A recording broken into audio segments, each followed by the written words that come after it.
India के southern last point पर हिंद महासागर के किनारे पे बसा है ये छोटा सा शहर जो फेमस है अपने सांस्कृतिक धरोहर, प्राचीन मंदिर और त्रिवेणी संगम के लिए।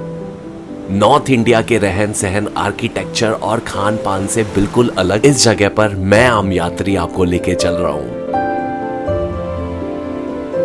ये है कन्याकुमारी, भारत के दक्षिणी छोर का सबसे आखिरी स्थान।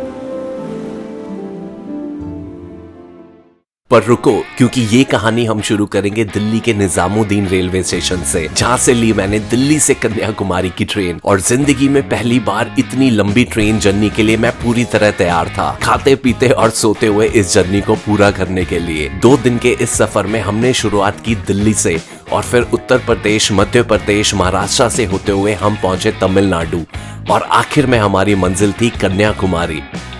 2570 रुपए देने के बाद और 48 घंटे इस वाली ट्रेन में सफर करने के बाद फाइनली मैं पहुंच गया हूँ कन्याकुमारी।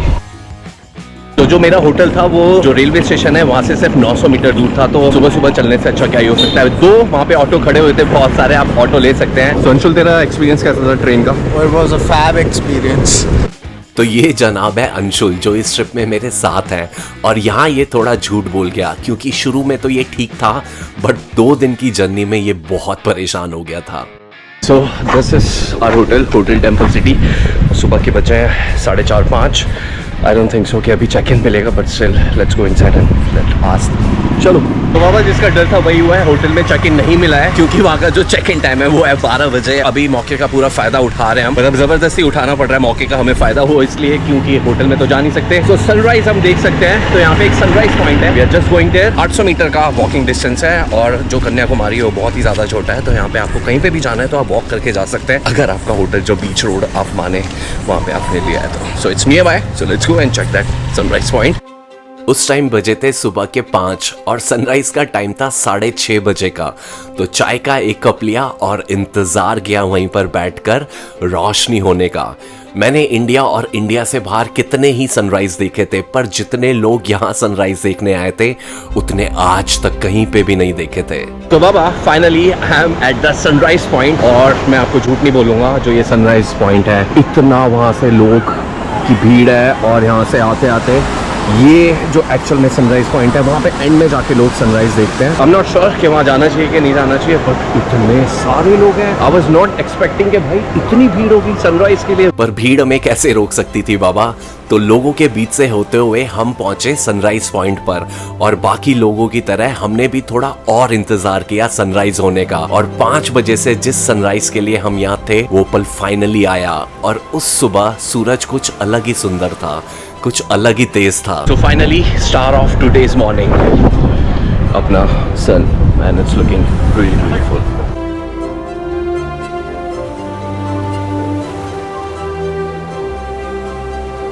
फिर सूरज की रोशनी में पहली बार कन्याकुमारी को देखा और देख के लगा कि सनराइज से ये भी हमारी तरह बहुत खुश थी।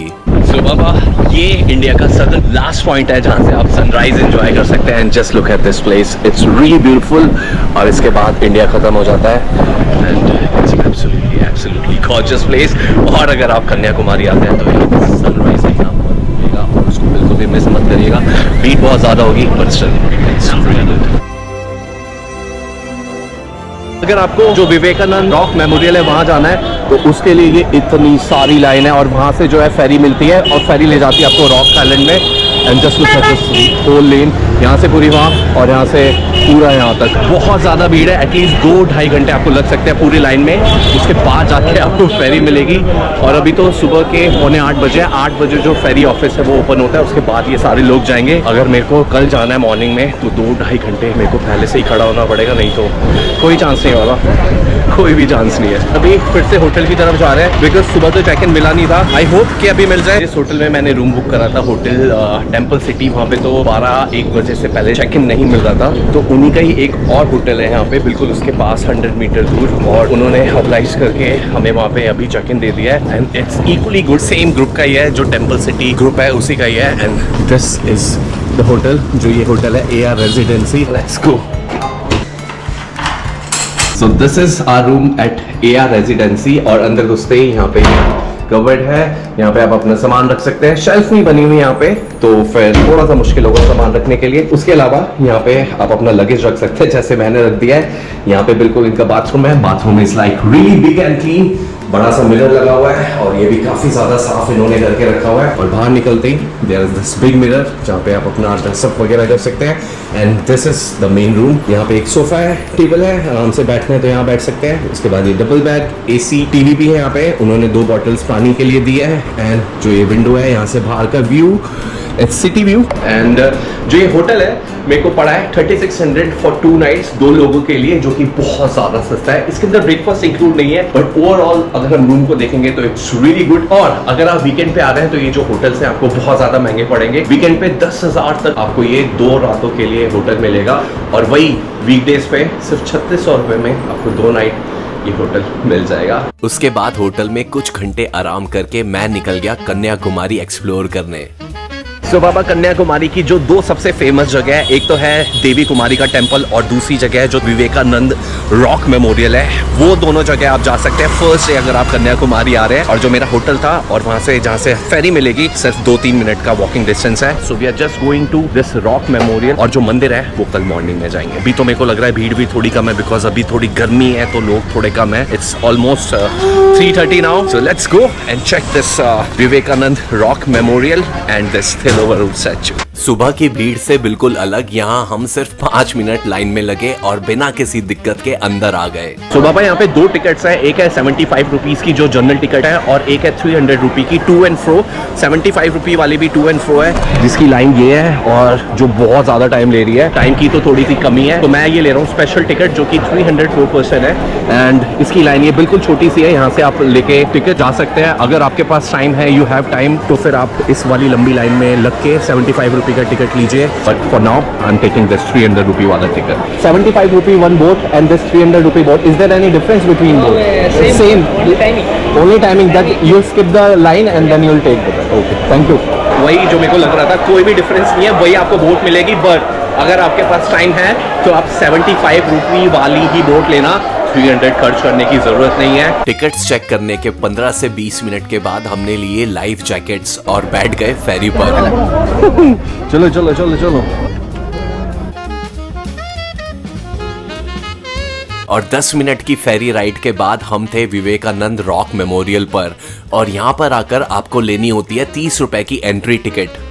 This is the entrance, this is the way, and this is the मंदिर। विवेकानंद रॉक मेमोरियल एक बहुत ही फेमस टूरिस्ट अट्रैक्शन है कन्याकुमारी में। इसे 1970 में स्वामी विवेकानंद जी के सम्मान में बनाया गया था। कहा जाता है यहीं पर उन्हें परम ज्ञान की प्राप्ति हुई थी। अंदर वीडियो बनाना अलाउड नहीं था, तो मैं अंदर से इसे नहीं दिखा पाऊंगा, पर जितना सुंदर ये बाहर से है इतना ही सुंदर ये अंदर से भी है। तो वहाँ से आगे से आप एंट्री करेंगे, पूरा अंदर जाके यहाँ से आप बाहर निकलेंगे और यहाँ पे ये ओपन जगह है जहाँ पे आप खड़े हो सकते हैं। You can click some pictures here and the view from this point is like amazing. यहाँ से पूरा जो ओशन है वो दिखता है और दूर आपको ये पूरा कन्याकुमारी का जो जगह है वो दिखाई देगी। माना जाता है इन्हीं आइलैंड्स पर देवी कन्याकुमारी ने भगवान शिव के लिए तप भी किया था। यहाँ पर 2 मंडपम है, एक विवेकानंद मंडपम और दूसरा है श्रीपदा मंडपम। उसके अलावा यहाँ एक ध्यान मंडपम भी है। साथ साथ यहाँ काफी सारी बुक स्टॉल्स भी है, जहाँ से आप स्वामी जी के जीवन और उनके विचारों पर किताबें ले सकते हैं। विवेकानंद मंडपम के बिल्कुल सामने है श्रीपदा मंडपम, जहाँ आप देख सकते हैं माता के पैरों के और निशान। ये बिल्कुल मंदिर के सामने ये एक और मंदिर है जहाँ पे कन्याकुमारी है, जो देवी कन्याकुमारी है उनके फुटप्रिंट्स है, वो आप देख सकते हैं। दोनों ही जगह पे कैमरा अलाउड नहीं था, तो मैं आपको वो नहीं दिखा पाया। बट अगर आप यहाँ पे आते हैं, it's really amazing wonderful experience. और जो थिरुवरुर की जो मूर्ति है वो इस साइड है, बट वहाँ पे नहीं जा सकते, सिर्फ आप किसी आइलैंड से उसको देख सकते हैं। So it's absolutely worth coming to this place and I am definitely recommending कि आप यहाँ पे आए सर। 1 से 1.5 घंटे घूमने के बाद टाइम था ढेरों कहानियों के साथ वापस जाने का, और दूर से थिरुवल्लुर स्टैचू को देखते देखते हम आ गए वापस। सो बाबा ये था पूरा ट्रिप और 1.5 से 2 घंटे में आप ये पूरा ट्रिप खत्म कर सकते हैं। अगर आप 300 वाला टिकट लेते हैं तो आपका ट्रिप जल्दी खत्म हो जाएगा। अगर 75 रुपये वाला टिकट लेते हैं तो आपको थोड़ा सा टाइम और लग सकता है, अराउंड 1 घंटा। और एक और सजेशन है मेरा, बिल्कुल सुबह यहाँ पे बिल्कुल भी मत आइएगा, बिकॉज बहुत ज़्यादा भीड़ होती है। जो भी लोग सनराइज़ देखने आते हैं वो उसके बाद लाइन लगा लेते हैं और बहुत ज़्यादा भीड़ होती है। तो कोशिश करिए दिन में आए, अराउंड 2 बजे 3 बजे। विवेकानंद रॉक मेमोरियल के बाद आप घूम सकते हैं यहाँ के लोकल मार्केट में और कुछ शॉपिंग कर सकते हैं, या फिर आप लंच कर सकते हैं मार्केट में ही इस होटल सरवना में, जहाँ पे मैंने दोनों दिन लंच किया था। सो ये है चपाती विद कुरमा रायता और ये अपना मसाला डोसा। कैसा भाई, जो हमारे दिल्ली में मिलता है उससे? टेस्ट अपना है, यहाँ का टेस्ट बहुत सही है भाई, it's actually really tasty. Hotel Saravana is highly recommended. जो ऑथेंटिक साउथ इंडियन फूड है वो बहुत ही ज़्यादा टेस्टी है। एंड तनुषा यहाँ पे है जिससे मेरे को सर्व करा, and she is really amazing. उसकी सर्विस बहुत ज़्यादा अमेजिंग है और फूड भी बहुत ज़्यादा अमेजिंग है, सिर्फ कॉफ़ी को छोड़ के। I love it. शाम के टाइम आप जा सकते हैं कन्याकुमारी बीच पर। इस टाइम यहाँ काफी सारे लोग होते हैं और यहाँ से आप एक्सपीरियंस कर सकते हैं एक अमेजिंग सनसेट। भारत के बाकी बीचेस के कंपैरिजन में ये बीच अलग था, क्योंकि यहाँ अलग सा सुकून था और शांति थी। सो बाबा एक बात तो मैं बताना भूल ही गया आपको, जो मैं भी भूल गया था एक्चुअल में, वो ये कि ये जो जगह है इट इज त्रिवेणी संगम और ये बहुत स्लिपरी, अभी गिरते गिरते बचा हूँ मैं। सो ये लेफ्ट हैंड साइड पे इट्स बे ऑफ बंगाल और राइट हैंड साइड पे इट्स अरेबियन सी और ये बिल्कुल बीच में इट्स इंडियन ओशन, और इन तीनों का संगम इस जगह पे हो रहा है। Just look at this amazing Triveni Sangam. सूरज वहाँ से ढल चुका है and it's looking absolutely beautiful. क्या बोलता है भाई? बहुत बढ़िया, ब्यूटीफुल, इट्स गुड। शाम के टाइम बीच रोड पर घूमते घूमते आप रोड साइड खाने के बहुत सारे ऑप्शंस ट्राई कर सकते हैं, शॉपिंग कर सकते हैं, या फिर फूड कोर्ट में डिनर कर सकते हैं और खत्म कर सकते हैं कन्याकुमारी में आपका ये पहला दिन। और अगली सुबह उठकर आप जा सकते हैं एक बेहद सुंदर जगह पर। तो गुड मॉर्निंग फ्रॉम कन्याकुमारी, और आज है दूसरा दिन और आज हम सबसे पहले जाएंगे जो बहुत ही ज़्यादा फेमस मंदिर है यहाँ पे कन्याकुमारी में। और अभी मैं हूँ इस टेम्पल रोड पे और जो मंदिर की एंट्री है वो बिल्कुल सामने है। भगवती अम्मन टेम्पल देवी कन्याकुमारी का मंदिर है और यहाँ भी अंदर कैमरा अलाउड नहीं था। शूज उतारने के बाद 5 मिनट लाइन में लगे और दर्शन के बाद हमने बात की इनसे। ये कन्याकुमारी की पार्वती जी मंदिर, ये कन्याकुमारी मुझे पार्वती दोनों एक है। कन्याकुमारी और पार्वती जी दोनों एक है। मुझे काला पुत्र है ना, पूरे चंदन उसके हीरा, तो नाक में दोनों हीरा है, 2 डायमंड। हाँ, ये माँ का कन्याकुमारी की पार्वती मैरिज नहीं है जी। ओके, इसे शंकर जी के तपस्या है।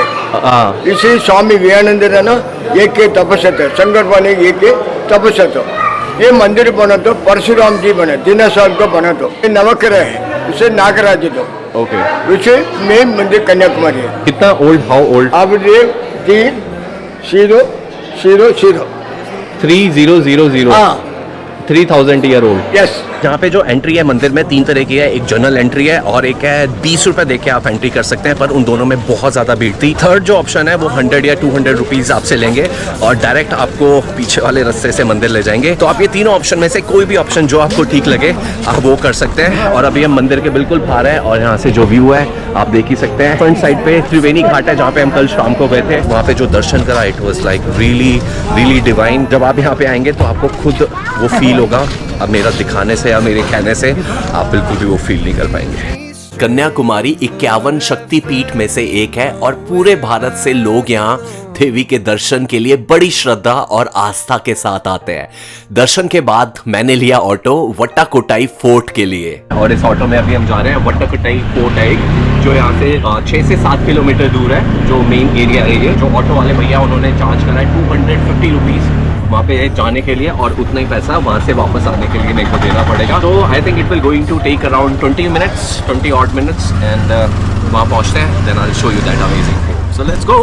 खाली सा दिल लेकर चला मैं। 15 मिनट ही लगे इस फोर्ट पे पहुंचने के लिए और यहाँ पे एंट्री के लिए टिकट है। सो this is a ticket counter for Indian citizen, it's 25 rupee.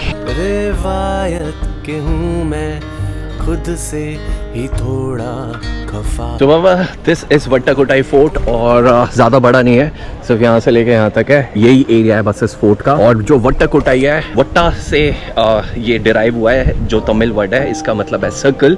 Circle क्यों बोला है इस जगह को वो तो नहीं पता, बिकॉज ये पूरी जगह स्क्वायर है। यहाँ पे आप आराम से आ सकते हैं, शाम को बैठ सकते हैं। गार्डन ये शाम को 6 बजे तक खुला रहता है, उससे पहले आप कभी भी आ सकते हैं। और 5:30 बजे तक टिकट काउंटर ऑन रहता है। और ये एक्चुअल में एक फोर्ट्रेस होता था, ये आर्मी बेस होता था जो कुमारी फोर्ट है उसको प्रोटेक्ट करने के लिए। वट्टाकोटाई फोर्ट कन्याकुमारी टाउन से 7 किलोमीटर की दूरी पर है और इसे 18वीं शताब्दी में ट्रैवनकोर किंगडम ने बनवाया था।